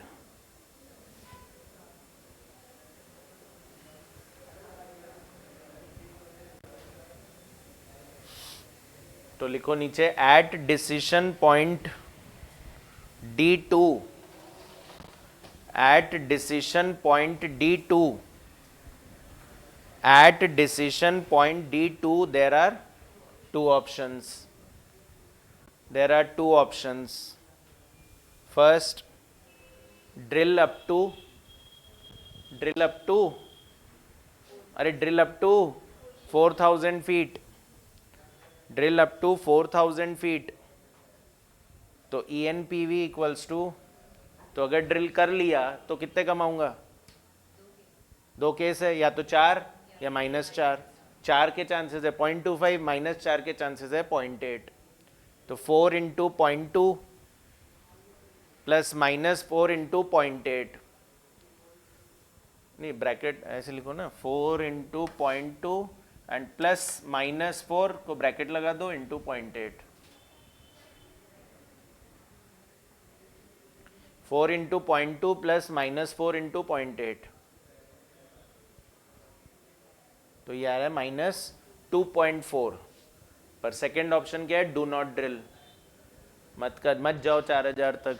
होते हैं कुछ लोग नेगेटिव वाले होते हैं, बोलते हैं नहीं नहीं मत करो मत करो। तो जो पॉजिटिव सोच रहा है वो तो बोलेगा नहीं नहीं करूँगा। जो नेगेटिव सोच रहा है बोल रहा है नहीं नहीं मत करो। जितना लग गए कोई बात नहीं, और आगे मत बढ़ो, और रिस्क मत लो। रिस्क एनालिसिस ही तो चल रहा है। तो फिर क्या होगा? डू नॉट ड्रिल में -4 -4 आएगा। तो बेटर क्या है?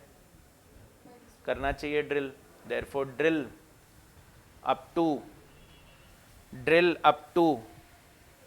4,000 feet. Drill up to 4,000 feet. तो अब जब आपने एक बार डिसाइड कर दिया कि ड्रिल अप टू 4,000 फीट, तो मतलब 4,000 फीट में क्या हो रहा है वो अब मैं फिर भूल जाऊंगा, सोचूंगा ही नहीं उसके बारे में आगे क्या हो रहा है। अब ये कंफर्म हो गया कि आगे बढ़ेंगे तो -2.4 ही अच्छा है। ठीक है, तो अब D1 पे डिसाइड करना है, 2,000 पे भी ड्रिलिंग करनी है कि नहीं करनी। तो वही 2 केस, या तो ड्रिल करूंगा या फिर नहीं करूंगा। अच्छा, नहीं करूंगा तो 0, कुछ लगा ही नहीं, स्टार्टिंग ही नहीं करी मैंने। पर अगर कर लिया तो 4 तो गए, पर 10 मिल गया अगर ऑयल तो 10, तो तो 6 मिलियन कमाओगे, पर इसके चांसेस 50% ही है। और अगर नहीं मिला तो आगे बढ़ूंगा, फिर 4,000 तक भी जाऊंगा, 6,000 तक भी जाऊंगा, उन सब का आंसर ही तो निकाल के लाया हूं -2.4। तो -2.4 कमाने के चांसेस है 0.5, 6 कमाने के चांसेस है 0.5, तो कितना आएगा 1.8। तो हमको क्योंकि यहाँ पर 1.8 नज़र आ रहा है तो 0 से बेटर तो 1.8 है। हमको ड्रिलिंग करनी चाहिए, और कहाँ तक करनी चाहिए, अप टू 6,000 करनी चाहिए। ठीक है, तो लिखे ऐड, अपडेट कर लो ये।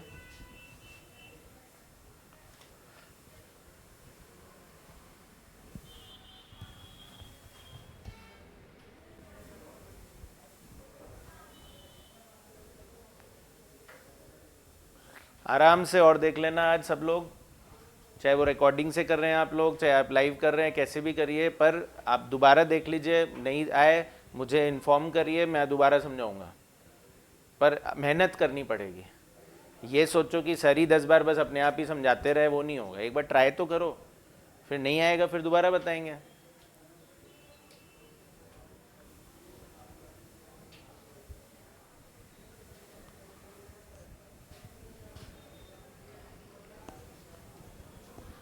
ठीक है, तो लिखिए at decision point D1 sorry, at decision point D1 there are two options. At decision point D1 there are two options. First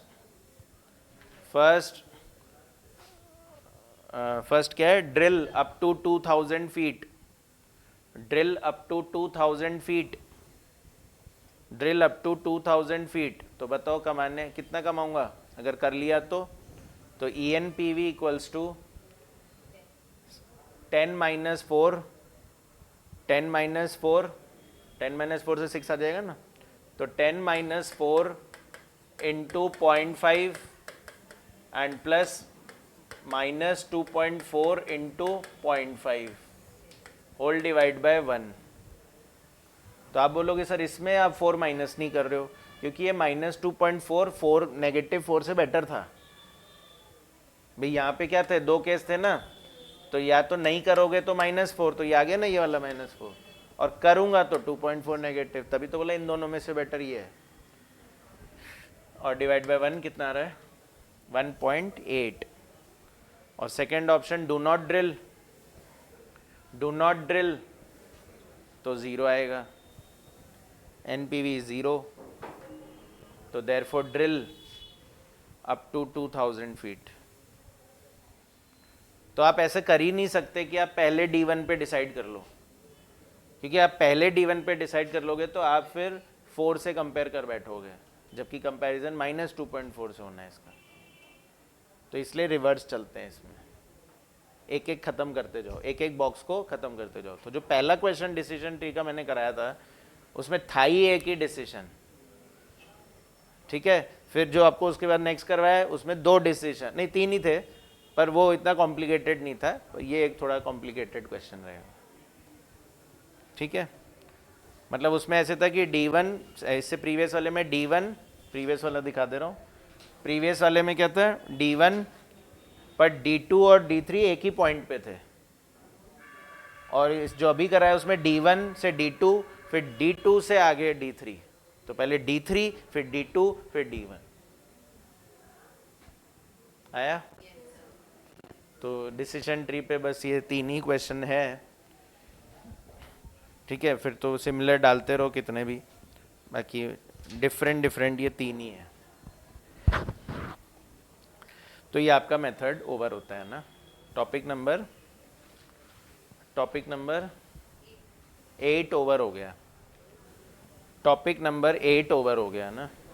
तो अब लिखिए टॉपिक नंबर 9, मतलब method number 9, method number 9, method number 9, method number 9, method 9 है कौन सा, utility theory. Method number 9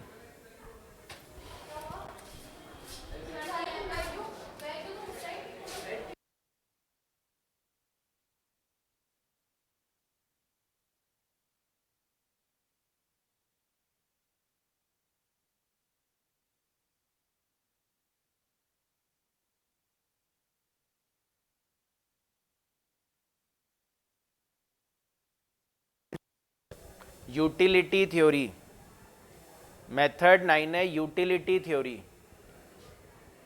utility कभी सुना है? इकोनॉमिक्स में आया होगा यूटिलिटी, जैसे बोलते थे law of diminishing marginal utility. What is utility? हाँ, सेटिस्फैक्शन। यूटिलिटी का मतलब एग्जैक्टली बोले तो क्या है? सेटिस्फैक्शन। जैसे मान लीजिए दो प्रोजेक्ट है एक्स और वाई, दो प्रोजेक्ट्स है स्टूडेंट्स एक्स एंड वाई। अच्छा, एक्स का जो ENPV है ना वो 10,000 रुपीज है, और वाई का जो ENPV है ना वो 15,000 रुपीज है। दोनों की ENPV अलग अलग है। अच्छा, इसके बाद स्टैंडर्ड डेविएशन। स्टैंडर्ड डेविएशन, तो स्टैंडर्ड डेविएशन जो है वो मान लीजिए इसमें 6,000 है और इसमें 8,000 है। बताओ कौन सा प्रोजेक्ट ज़्यादा अच्छा है?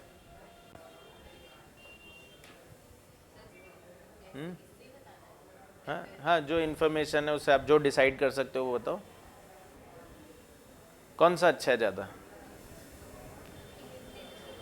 ENPV से y और स्टैंडर्ड डेविएशन से x, और अगर किसी का ज़्यादा दिमाग चल जाए तो कोएफिशिएंट ऑफ वेरिएशन निकाल दे।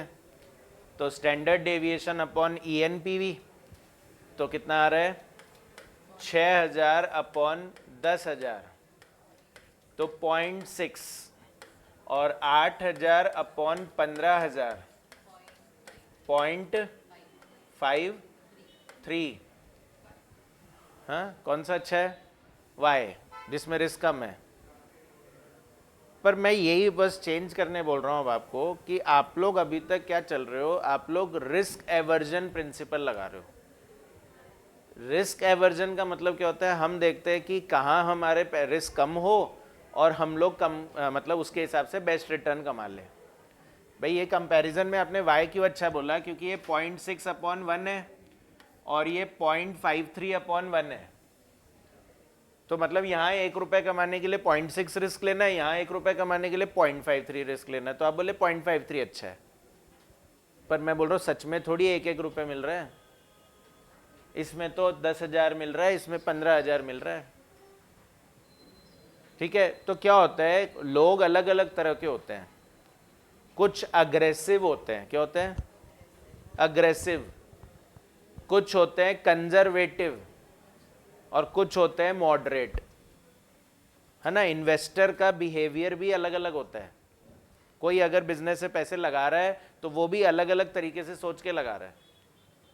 तो अब मान लो जिसका एटीट्यूड ही अग्रेसिव है वो हमेशा रिस्क लेने के लिए रेडी रहता है, उसको आप बोल रहे हो कि नहीं तुम कम रिस्क वाला ढूंढो, तो क्यों रिस्क कम ढूंढूं?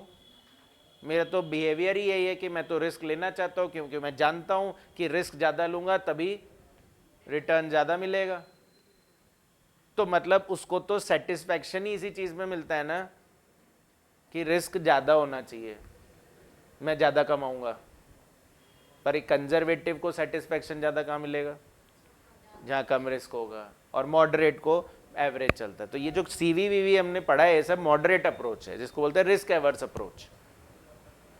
पर आपको बिहेवियर भी तो देखना पड़ेगा ना इन्वेस्टर का, सबका एटीट्यूड अलग होता है।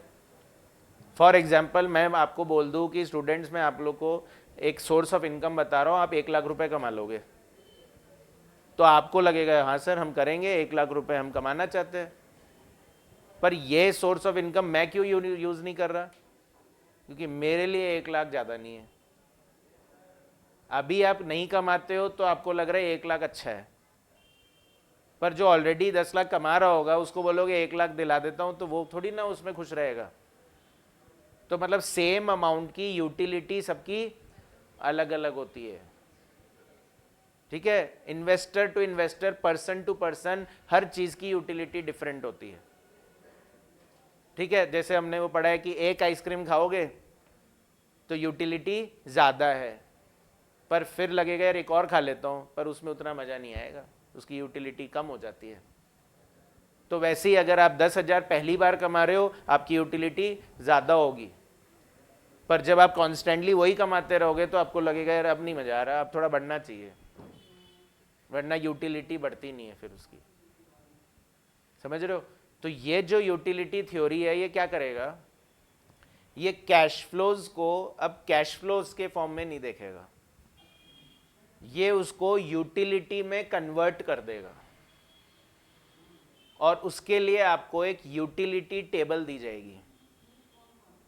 तो जैसे मान लो ऐसे बोल देंगे कि अगर 10,000 रुपये कमाओगे तो उसकी यूटिलिटी 2 है, पर अगर आप 15,000 कमाओगे तो उसकी यूटिलिटी 2.3 है, और अगर आप 20,000 कमाओगे तो उसकी यूटिलिटी 2.5 ही है। ऐसे यूटिलिटी टेबल दे देंगे आपको। तो अब आपको डिसीजन एनपीवी के बेसिस पे नहीं देना है, कैश फ्लो की पीवी करके नहीं देना है, अब आपको डिसीजन यूटिलिटी के बेसिस पे देना पड़ेगा। समझ में आ रहा है? देखो जैसे क्वेश्चन समझाता हूँ। देखिए क्वेश्चन नंबर है 33। बोल रहा है Jumble consultancy group has determined relative utilities of cash flows of 2 forthcoming projects of its client company as follows. तो कैश फ्लो दे रखे हैं -15,000, उसकी यूटिलिटी दे रखी है -100। फिर कैश फ्लो दे रखा है -10,000, उसकी यूटिलिटी है -60, -4,000 की यूटिलिटी -3, 0 की यूटिलिटी 0 ही है, 15,000 की यूटिलिटी 40 है, 10,000 की यूटिलिटी 30 है, 5,000 की यूटिलिटी 20 है, और 1,000 की यूटिलिटी 10 है। ये हमको यूटिलिटीज दे रखे हैं, सारे दे ही रखे हैं। The distribution of cash flow project A and B are as follows. तो कैश फ्लो -15,000 की प्रोबेबिलिटी 0.1 है ना, पर अब मैं इसको -15,000 नहीं पढ़ूंगा। -15,000 की यूटिलिटी क्या वैल्यू दे रखी थी, -100, तो आपको यहाँ -100 लिखना है। फिर 10,000 लिखा हुआ है माइनस का, तो उसकी जगह -60 कर देना। 15,000 की जगह 40, 10,000 की जगह 30, और 5,000 की जगह 20। आप बोलोगे सर सेम प्रपोर्शन में क्यों नहीं बढ़ रहा यूटिलिटी, तो वही मैं बोल रहा हूँ, law of diminishing marginal utility. आपको अगर मैं 1,000 रुपए दे रहा हूं तो उसमें 10 आ रहा है, तो 5,000 दे रहा हूं तो फिर तो 50 होना चाहिए, पर वो 50 नहीं 20 ही है। Law of diminishing marginal utility की वजह से, जैसे मनी की वैल्यू कम होती है वैसे यूटिलिटी भी कम होता है। और फिर बोल रहा है which project should be selected and why. तो ऐसी बी में कर लेंगे, ऐसी ए में कर लेंगे, और जिसमें यूटिलिटी ज़्यादा दिखेगी वो सिलेक्ट कर लेंगे। ठीक है, करें। लिखो according to this approach,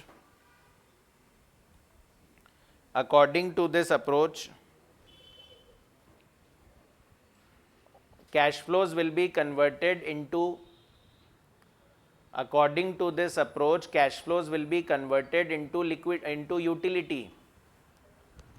According to this approach, cash flows will be converted into utility, and the project which has more utility.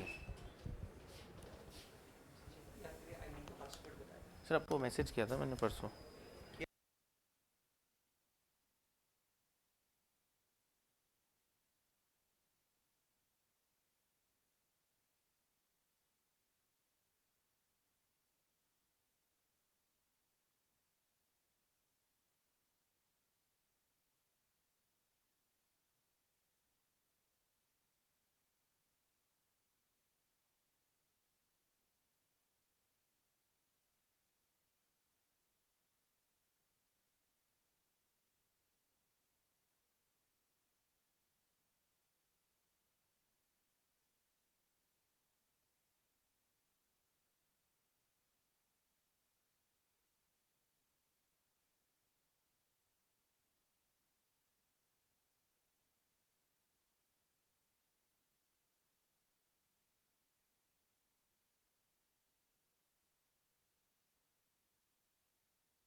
cash flows will be converted into utilities and the decision will be based, and the project which gives more utility will be selected, and the project which gives more utility will be selected. तो एक बार ये कर ही लेते हैं. 33 project A जैसे करूंगा वैसे ही project B करना है. तो प्रोजेक्ट ए में कैश फ्लो दिया हुआ है स्टूडेंट्स -15,000 -10,000 15,000 10,000 5,000.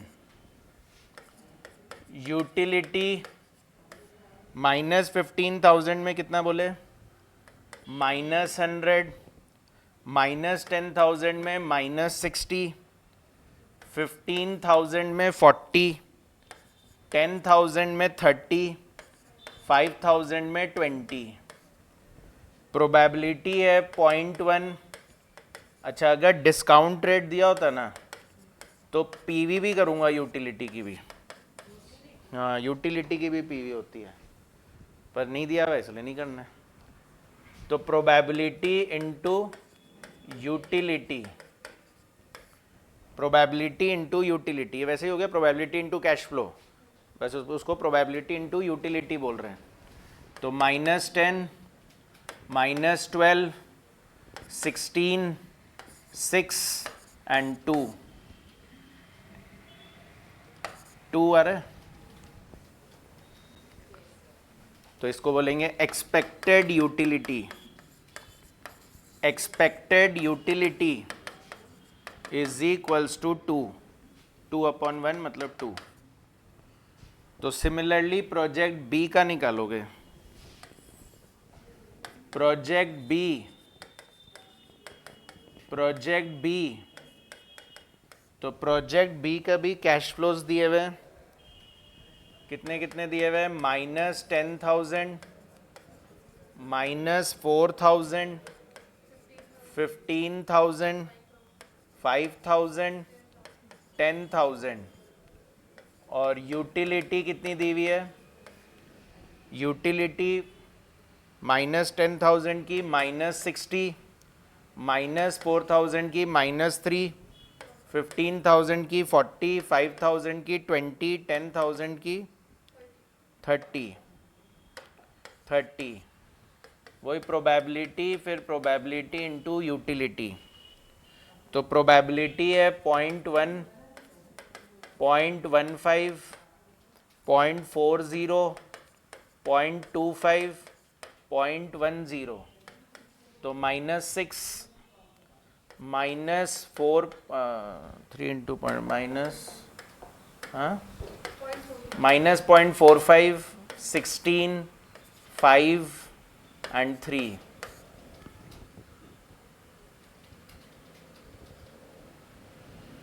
$17.55 आ रहा है. तो कौन सा चूज करेंगे, प्रोजेक्ट बी, जो ज़्यादा यूटिलिटी देगा वो ज़्यादा अच्छा है. मतलब अप्रोच है ये तो, और क्या. हम एक ही चीज़ रिस्क को एनालाइज करने के 10 तरीके सीख रहे हैं. तो उसमें से हम बोल रहे हैं ऐसे भी कोई कर सकता है, वो यूटिलिटी के बेसिस पे भी इवैल्यूएट कर सकता है. हाँ, आउटफ्लो हो रहा है तो डिसयूटिलिटी बोलेंगे ना उसको, डिससेटिस्फैक्शन. पैसा जाने में भी तो मैं डिससेटिस्फाई होऊंगा, तो वो डिससेटिस्फैक्शन इंडिकेट कर रहा है और ये पॉजिटिव सेटिस्फैक्शन इंडिकेट कर रहा है. जिसमें सेटिस्फैक्शन ज़्यादा है वो कर लो. तो expected utility is equals to 17.55. Select project B.